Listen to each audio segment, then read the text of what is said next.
Hello, this is Stephanie. And this is Brian. And this is Rebecca. Welcome to the making and the remaking of a codependent mind. We're very honored to have Rebecca here with us today. Thank you, Rebecca, for joining us. Thank you for having me. She, in part because she is still in the thick of things in terms of struggling to codependent behaviors and what they say about the relationships in her life and how those relationships may need to be reconfigured. Is that fair to say, Rebecca? Yeah. Mm-hmm. So we certainly want to spend some time exploring that moment, which I think a lot of people go through, and probably most of our listeners have gone through, when you're kind of coming to a lot of these realizations and you're looking around you and you're thinking about, what about these relationships that I have? Are they serving me? How are they connected to my past? But let's talk a little bit about that past, which has a lot of similarities. Some of the people we've talked to, and always there's some interesting differences as well. Yeah. I mean, you guys always start with the family of origin, so you can start there. As we know, it all comes from way back. One of the things that I liked that you guys both said was capital T versus little t. You know, the capital trauma, when we think of the worst, right? Which I didn't experience, but I experienced multiple little traumas. And as I grew up, I always remember thinking something isn't right. And I'll figure this out in my 30s. I don't know why. When I would have enough information and experience, and I don't know, I just always knew I'd figure it out later. And I've been figuring it out for probably 8 to 10 years, and I'm in my 40s now. So I was right in that way. I mean, I was raised in a Catholic family. My mom is the oldest daughter of 12 children, Irish Catholic. Yeah. So there may have been some trauma there. Oh, yeah. Definitely. And I realize, and I'll talk about this in a little bit, about how it affected me. Well, I can talk about it now. So my mom was basically the second mom to all her siblings, to the point where when my grandma had her youngest, she had 3 sets of twins in a row. I mean, total Catholic, Irish Catholic family. And the last set, my mom was 12. She had to stay home and do all the cooking, all the cleaning, everything in the house while my grandma was in the hospital for like a month. So my mom's had a lot on her shoulders for a long time. So she's had to be this, what's it called? Parentification, right? She had to be the parent when she was a child. At 12. She became a mother at 12. At 12. Yeah. And when one of the younger sets of twins came home from school in grade 2, there was a letter sent home saying that they couldn't read. And it was my mom's job to teach them for some reason. So I always heard growing up that kids should know how to read before kindergarten. And my older brother, I have 2 brothers, I'm in the middle. My older brother could read at 4. He would read the sports section over my dad's shoulder of the newspaper. And I didn't. I would have rather have been outside, riding my bike, living it up. It wasn't what fueled me. And I always felt bad about that I struggled. So right from the get-go, my mom's issues, she said I wasn't going to have my kids that happened to my kids. So I was forced to read and write way earlier than I was ready for. Mm-hmm. And then having kids of my own, I realized that isn't even close to an expectation entering kindergarten. And unfortunately, I see it in my younger brother's child, my mom babysitting them, forcing them to learn how to read. And it's like some sort of like notch on, you're special, you're good if you can read. I didn't actually unpack this until about 7-8 years ago, when I got a degree in adult education, and having to write about myself, I realized, wow, for 30 something years, her issues were projected onto me. I get why she didn't want that to happen, but I don't agree with the fact that I had to be the one dealing with her issues. Her shame. Her shame. So you ended up internalizing that as your own shame. Not smart, can't trust myself, never liked reading, which is interesting because I don't recall watching my parents read that many books, but yet I always felt shame that I didn't like to read. Like all these things start to make sense as you get older. Like, this is shame that was put on me for all of their crap. Mm-hmm. Yeah. Mm-hmm. And as we know, the codependent spectrum, which I have to say, until I found you guys, there was nothing, or that I couldn't find. And I mean, I searched to say that I always found it was either like narcissist, like they're fully on board as a narcissist. And that never resonated with me. So when you guys talk about the spectrum, I'm like, finally, it makes sense because there is a spectrum. And like Brian's experienced both, I've experienced both. There was a lot of pressure in my childhood. There was, feeling not smart right from the get-go. That was a role that was given to me. The pressure coming mostly from your mother to be something. Yes, yeah. And then my dad, he was the funny guy. Everybody had to like him. But what we learned as we grew was that he was a bit of a different person outside the house than he was inside the house. So we walked on eggshells around him a lot in my teens. What did that look like outside the house? He was the funny guy. He was the life of the party. He was the jokester. I remember kids saying, "Your dad's so cool." And it was like, yeah. Like I wanted to believe that he was the cool guy, but yet in the house, it wasn't always like that. So you didn't find yourself trying to make him the fun guy? Not make him the fun guy, but make sure that we were not doing anything that would make him the not fun guy. Yeah, okay. Yeah. I remember sitting at the kitchen table, and I mean, my brothers and I had a good relationship, and I just remember talking to my younger brother and just being told to just be quiet and eat. And I don't ever remember yelling and screaming with him. Maybe we had a disagreement. So it just made him uncomfortable, and he just wanted everybody just to shut up. And then my mom would get mad at him for that. Then we'd have to deal with the awkwardness between them. And it just, even now that triggers me. So a lot of management of both your parents. Yeah, absolutely. And then you mentioned the growing up Catholic. Were there any messages from the church about who you needed to be and the ways in which you maybe were not living up to that? Oh, yeah, for sure. Yeah. Well, the biggest one, no sex before marriage. Go to church every Sunday, or you got to go and confess your sins before you go to church the next time, because then you can't get the Holy Communion if you miss any church ever. I remember one time, my mom would constantly be like, sing at church. And I have a memory of her telling me at a different time I wasn't a good singer. So it's like this disconnect of like, you're telling me to do something that I'm forced here. Well, not even forced. There was no discussion. It was basically, you lived in this house. The expectation was you're going to church on Sunday. I had a similar experience later in life with dancing, where I was told by someone that I needed to dance, but I was told by the same person that I was no good at it. This was R, yeah. Right. Yeah. So it kind of gave me trauma attached to dancing. Right? Yeah.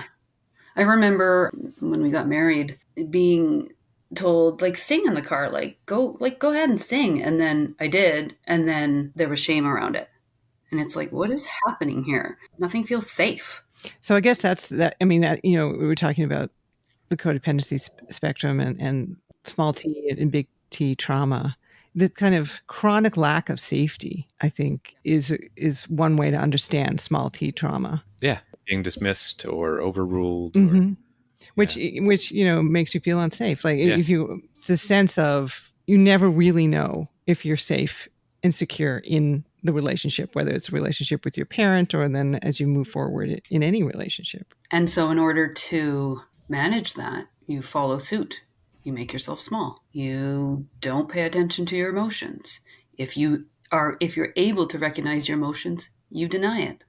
Mm-hmm. Yeah, right. So you emerge from this household with this sense of being unsafe and into relationships where that played out as well. Yeah, I was in a long-term relationship in high school, and it was, I mean, it's high school, right? So, but there was love.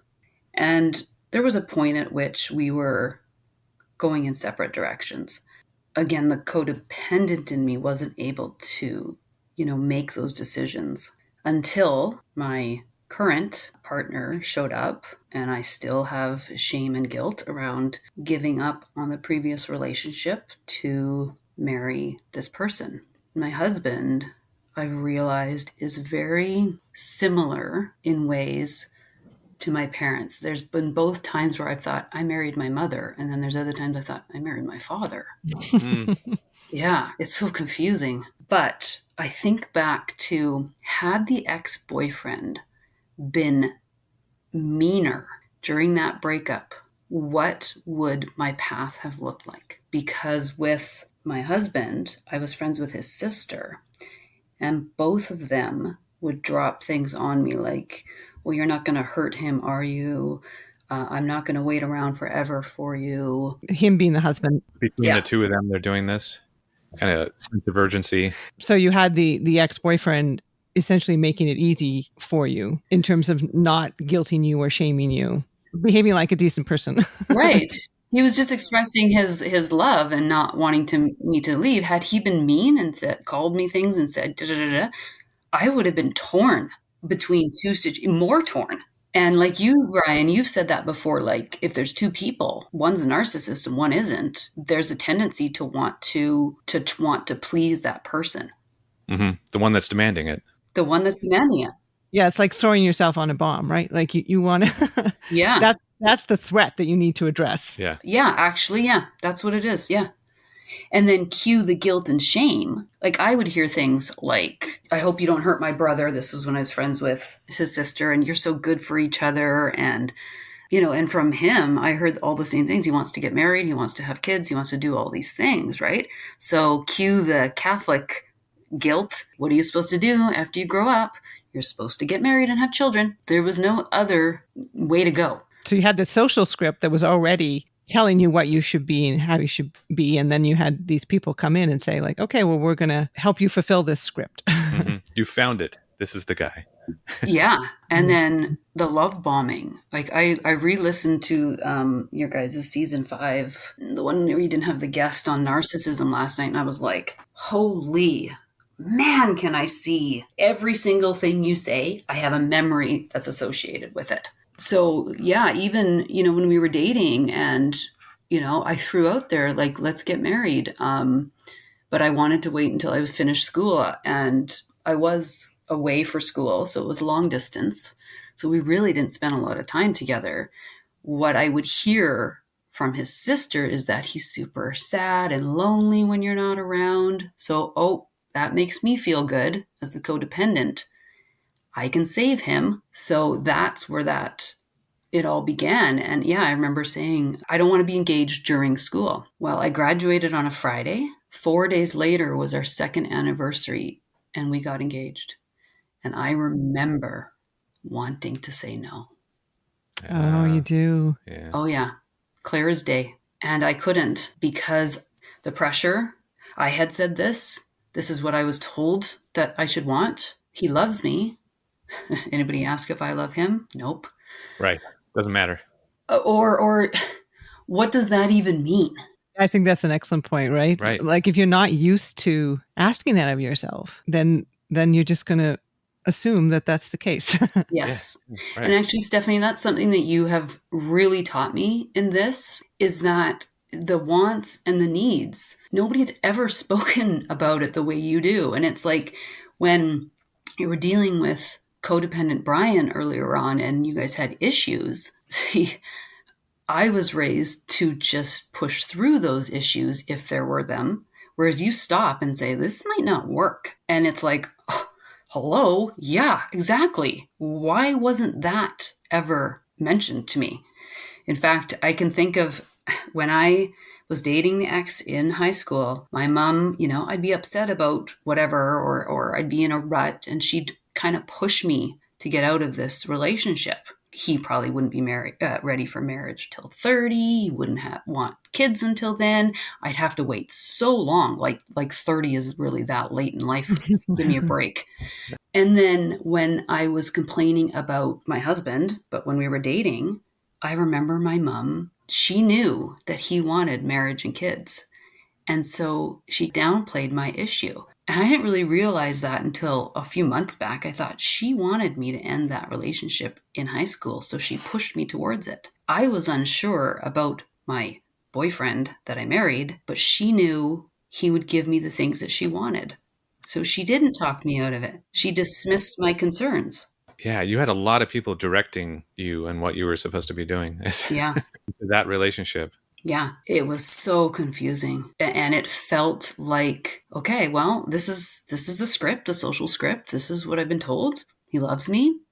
We can have a good life. I guess this is what we're going to do. 20 years later, it'll be 20 years in July. And I lied to myself for a long time, or not lied, but I just wasn't aware. Codependency kept me doing what I was raised to do. So I've been in this on and off discovery for a long time. And I'm noticing that the cognitive dissonance is less and less. So just a couple of weeks ago, we had an argument. We had a fight. Of course, we patched it up a little bit. And all of a sudden, I'm back feeling this way. So there's less time in between when I'm lying to myself. And I think that just is coming with age and just trusting myself, really. Well, I think this is a really interesting story in that, yeah, you're coming to these realizations while in a relationship that triggers your codependent behaviors. I think that's really impressive because it's difficult for me to imagine myself making any progress on my codependency when I was in one of those relationships. It was just, I had so many defenses set up and, including the emotional avoidance. You're connecting to your emotions. Yeah, I am. I just don't believe in them fully yet. Yeah, it's going to take some experience of acting on them. And then cue the guilt and the shame that comes with, well, I made these decisions knowing it wasn't right, so it's my fault. But on the other hand, I made these decisions because that's how I was forced to think of myself and the role I have in this life. So there's guilt and then there's not guilt. It's a mind mess. Yeah, well, it's tempting to want to swing in these extremes to like, oh, it was all my fault. Yes, and like just wallow in the shame kind of. And then to the other extreme being like, it's everyone else's fault. Everyone else told me I was just doing what I was told. But what you're shooting for is a combination somewhere in the middle where you had responsibility, you did certain things, but then other people had responsibilities and did things. And it's figuring out what all of that was and how it worked. There's been probably, 5, 6 situations that have happened between friends, my dad, my husband in the past few weeks that I'm able to approach differently out of my codependent ways because of the learning I've done. One way I try to connect with my dad is by sending goofy Instagram posts about people falling and people, just goofy things. And that was something I learned in therapy, where if you don't have a relationship, how can you connect with somebody? So I've been sending these things back and forth. I know he's laughing at them. And he sends me a text about 2 weeks ago. He goes, "You really like to see people fail." Man, was I triggered by that. Wow, and that's so off. Yeah. Right? As to what you were doing. Right? And it's just, so I reread it a few times, and what I've learned about myself is that if it continues to bother me till the next day or 3-4 days later, it's something that needs to be addressed. So I think I've mentioned to you guys before, I'm a runner and I listen to your podcast when I run, and that's when I do a lot of my deep thinking. And I thought, no, I'm going to respond in a way that honors me. And I just posted back. I said, I wouldn't say that. I wouldn't say that I like to see people fail. I would say that if people are going to post funny things like this, then I'm going to laugh, period. That was it. And I was going to see him the next day, and I was ready. I was ready for the conversation that was going to happen. But the part of me that changed was I wasn't going to shame vent to him. So I prepared myself, and I thought, if he brings it up, I'm going to take a moment to think about what he said and how I'm going to respond. And then I thought, years ago, I would have given him a hug and then brought up this whole conversation. And I didn't. He gave me a hug. I waited for it. He didn't mention it. I didn't mention it.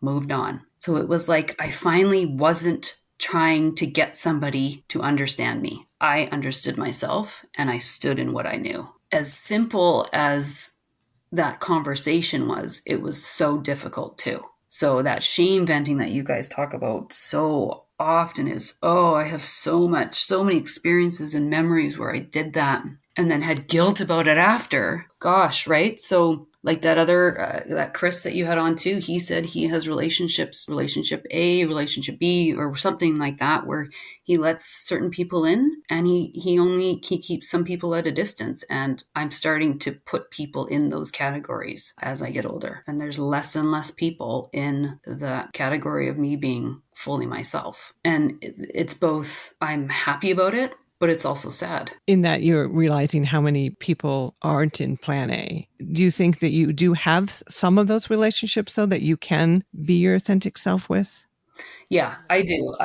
I have a couple of really great girlfriends and a couple of coworkers that I'm able to be myself with. Are they aware of your struggle with codependency? I wouldn't say that I wouldn't say the codependency term, but they're aware of, well, they're aware of my relationship struggles, but I guess I haven't really been open about.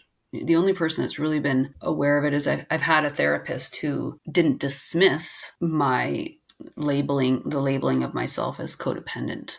I have one very close friend who is also going through emotional stuff, and I share a lot with her, but I don't agree with everything she says, which is fine.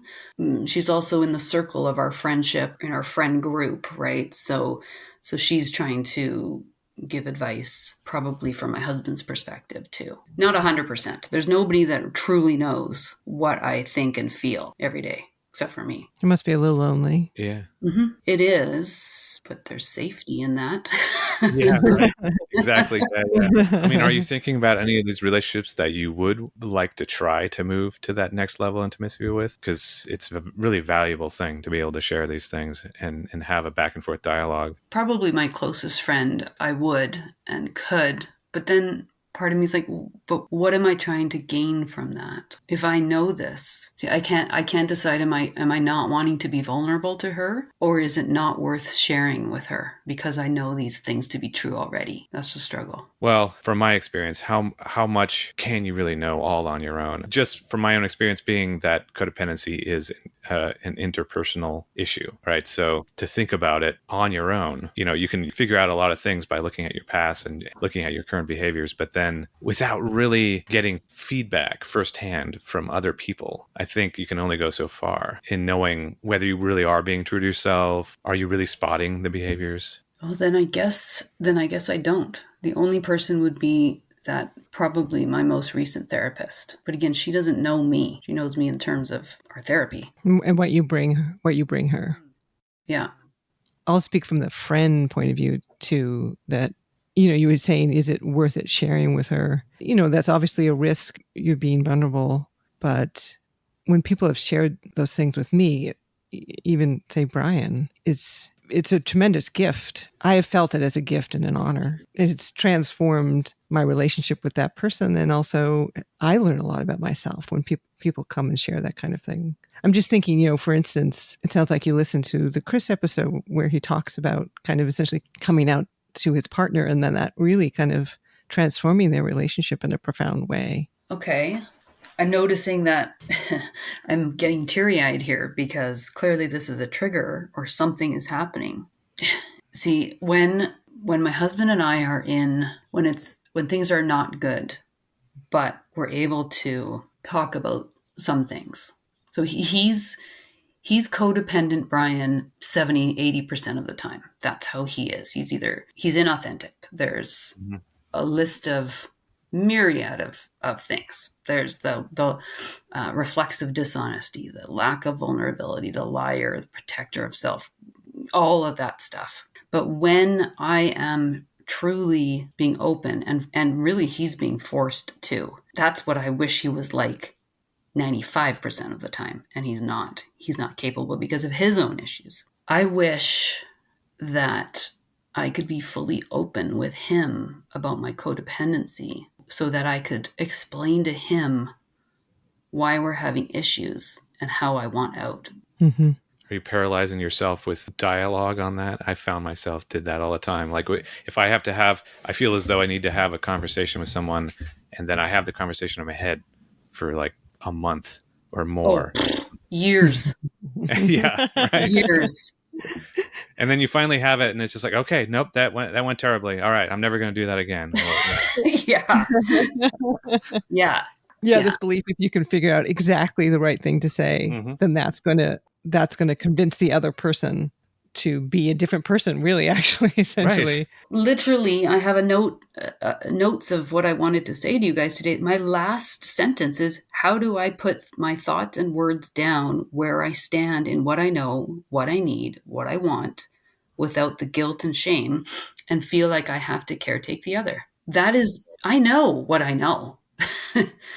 That conversation, that's the brick wall. That is like death to me, plus the fallout of that. I mean, we've broken up a few times. We've separated a few times. And it's that conversation and the fallout after that paralyzes me. I have to say, I mean, I left a long-term marriage, and I 100% understand and remember that feeling of, there are people that I love and that I would be responsible for hurting them is just a terrifying feeling. I didn't have the background that you have, where it wasn't just people that you love that you don't want to hurt. It's pretty much everybody. Yeah, right. It's hard to say at this point, anybody. Right. So facing that, yeah. It's impossible. It's hard. It is, yeah. I mean, I say it's impossible, but I know I've got to face it at some point. Well, but the fact that you're saying this out loud is already pretty good, I think. Brian's impressed. I am. I had help, and that's why I recommend opening up to whoever, your best friend, to have someone in your corner that you can, you may start to go, okay, here's the fake conversations I've been having for 2 years in my head. And they'll go, okay, maybe you don't need to have those fake conversations. Just go try. But yeah, I mean, just to having someone that you can actually run this stuff by is huge. It was for me. Yeah, even one person to say, yes, you were allowed to do this. Mm-hmm. Yeah, like when I left the second J relationship, I found myself doing that, like finding the need to come up with this list of pros and cons and all these things that I was going to say to argue my position for why I was allowed to leave the relationship, more or less. That's kind of what it looked like. Yeah, yeah, for sure. Argue your point. So maybe you can speak to Brian when you left that relationship, because you didn't even like her at that point. Yeah, right. And it would still... Do you remember that moment when you decided that you were going to tell her? Or? Well, I mean, it was really rough because I kept trying to convince myself not to.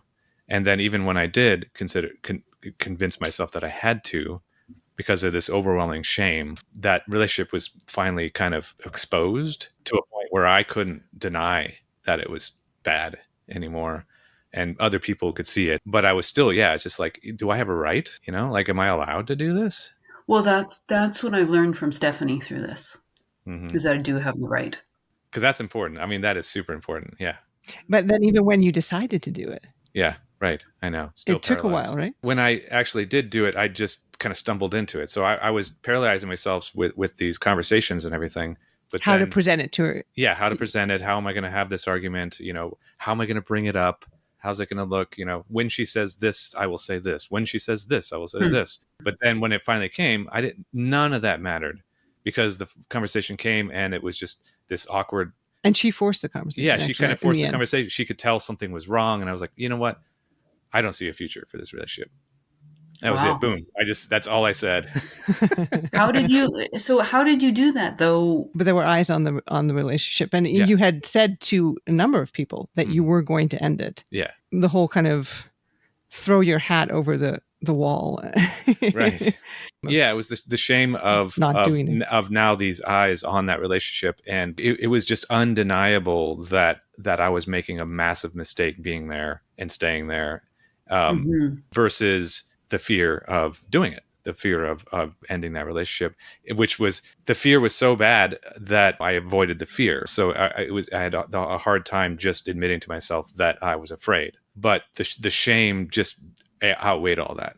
to where I was just like, okay, I have to do this. But it was still a lot of fear on how to do it, how to actually go through with it. And then after you did it, this feeling of still just Right. overwhelming. Oh my God, this is terrible. This is the most horrible thing ever, because as expected, of course, she's hurt, she's angry, all that. But was there also a sense of it was like you were a balloon and you could finally just let out all the air? Or did that take a while? That took a while. It took a while because I still was not, I wasn't free of that relationship for a while, like I just. Not only weren't you free in that she had access to you for quite a while. Yeah, that's true. But also, yeah. even after that stopped, Mhm. it took a while to kind of exercise that relationship. Yeah, well, because I still I couldn't face that much shame all at once. So I had to still hold on to certain elements as if like, okay, well, there must have been something fine, so I would describe the middle years of the relationship as fine and all these things. Like I just like, there had to have been something legitimate about that. Why would I put myself through that?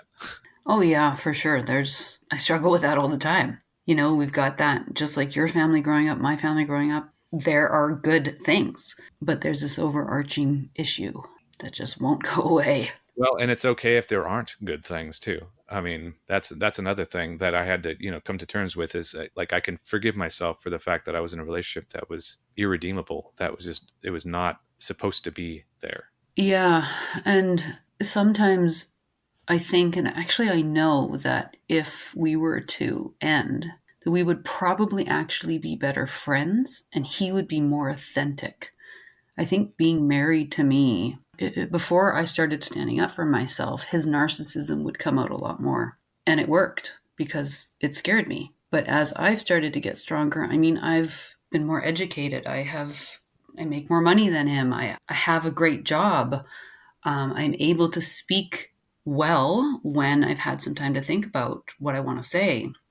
I know a lot of who I am, and that scares him. So that pushes him into these codependent ways that I'm seeing now, because he knows he can't be the narcissist, because that to me is no, absolutely not. All these other behaviors I can tell the moment that he is triggered and he goes into switching the subject.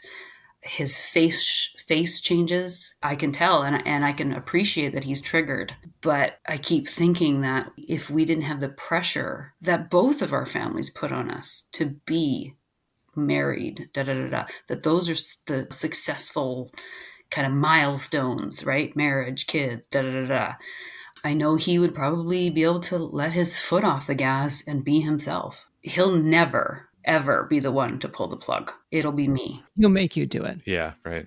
Yeah, and I thought about that too. He can't have that shame on him. If I do it, he can blame me. And that's something that I haven't come to terms with it. Otherwise I would have done it by now, but I can recognize that more.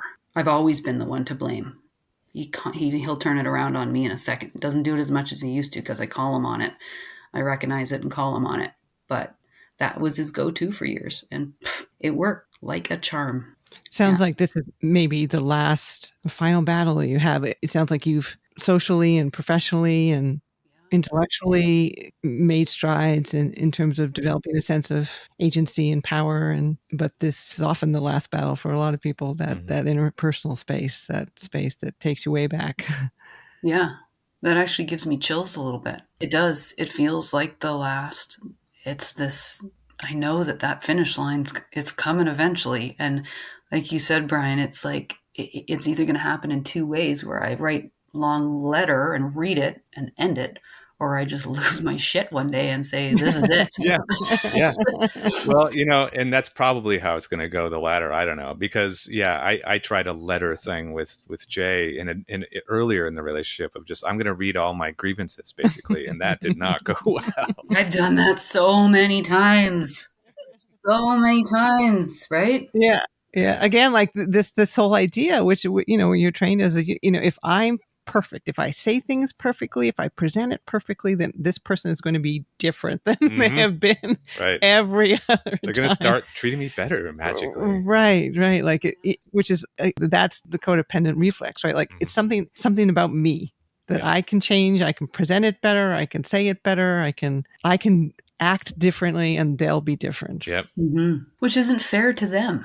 True. Right. Yeah. And I'm trying not to be too codependent also, right? But like, really, that's the controlling part. Listening to that, the Narcissist season 5 one.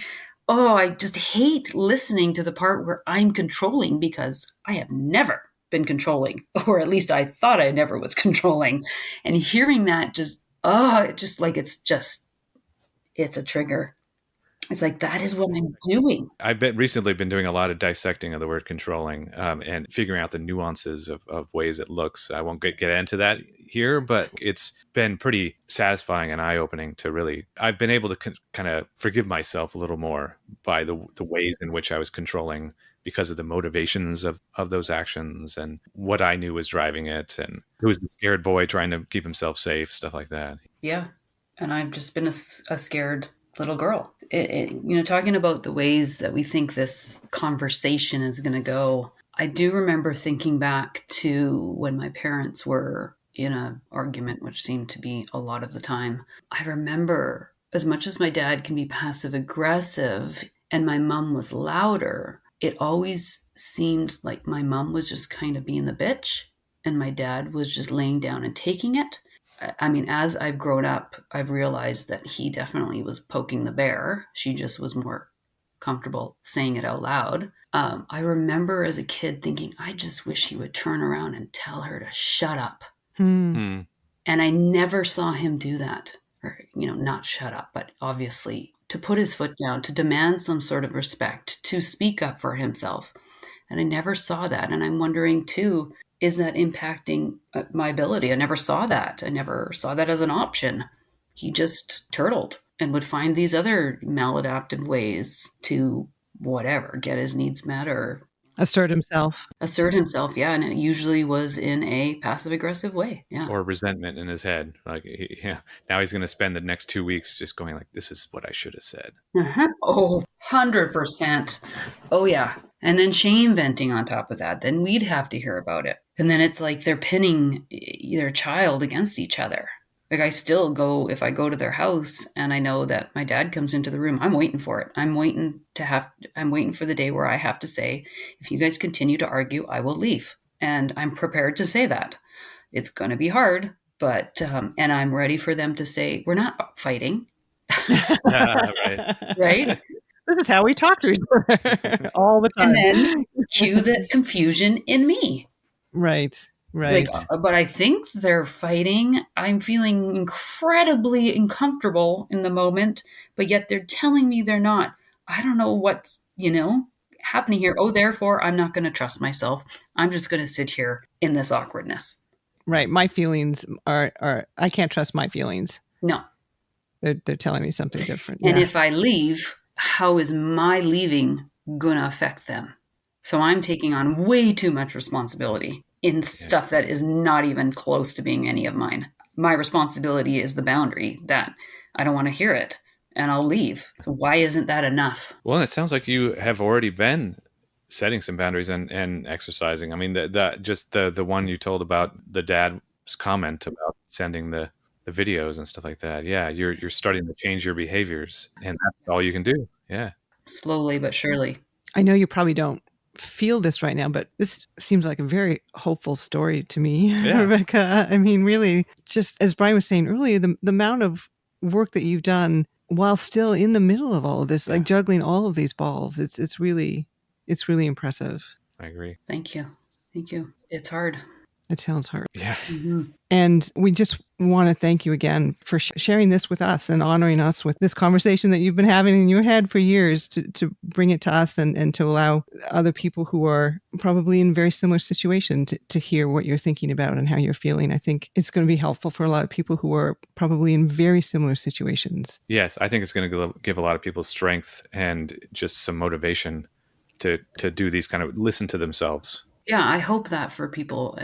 The older that I get, the more I realize there's probably so many people going through this and either not knowing or just starting to know. Or like you, Brian, you've got to the other side. There is another side. Yeah, there definitely is. We have seen it.